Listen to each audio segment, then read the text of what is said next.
it's confirmation for what I already knew, because while we were inside the embassy, it was a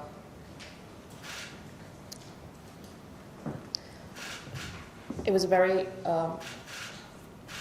oppressive environment, and towards the end, I'm saying more or less from, I'd say, March 2018 onwards, but it became more and more so.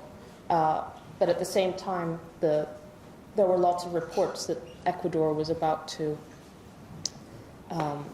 force Julian out of the embassy. So essentially the Ecuadorian government under the new president, Lenin Moreno, had struck a deal with the US. And we know this now because just after Julian was arrested, some whistleblowers in Spain who had been working inside the embassy in the security company went first to El País and then to the police to report the illegal activities, operations that they had been carrying out against not only Julian, but his lawyers and our baby and me and my mom, and amongst other things.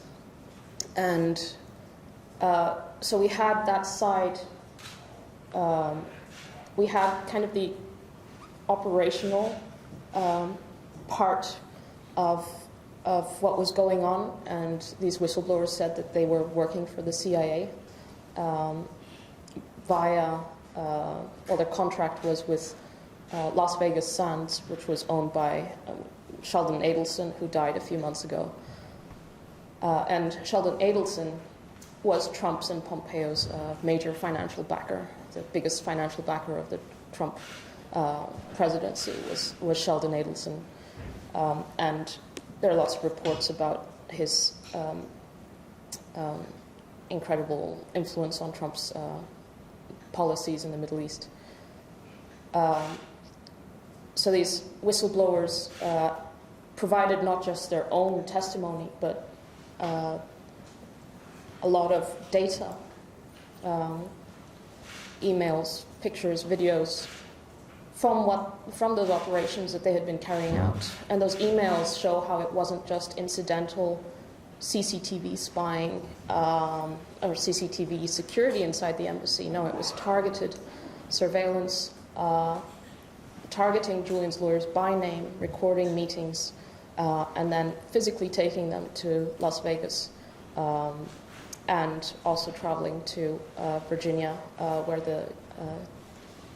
the Eastern District of Virginia court is. And so we have this extraordinary situation where the operational end of it was known to us more or less a few months into Julian being incarcerated in Belmarsh in 2019. By September, the Spanish court, High Court, it's like the equivalent of the High Court here, the Audiencia Nacional, had opened an investigation into the CEO of this company, UC Global, and had arrested him. And they conducted raids at his office and at his home. And at his home they found more material, but among the things they found were 2 handguns, one loaded with their serial numbers filed off.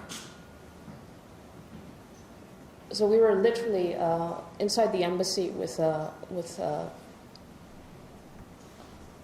group of mercenaries, and one of the things that they disclosed to the Spanish investigation is that they discussed poisoning Julian inside the embassy. And they discussed leaving the door open so that deniably he could be kidnapped from the embassy, taken out of the embassy, and they didn't know what happened. And the poison plot was being looked at, and they said that they were afraid that Julian had installed a camera inside the fridge, so it was not viable to poison his food. And that was a fridge that I was constantly eating from. I was pregnant twice during that period. And it's just,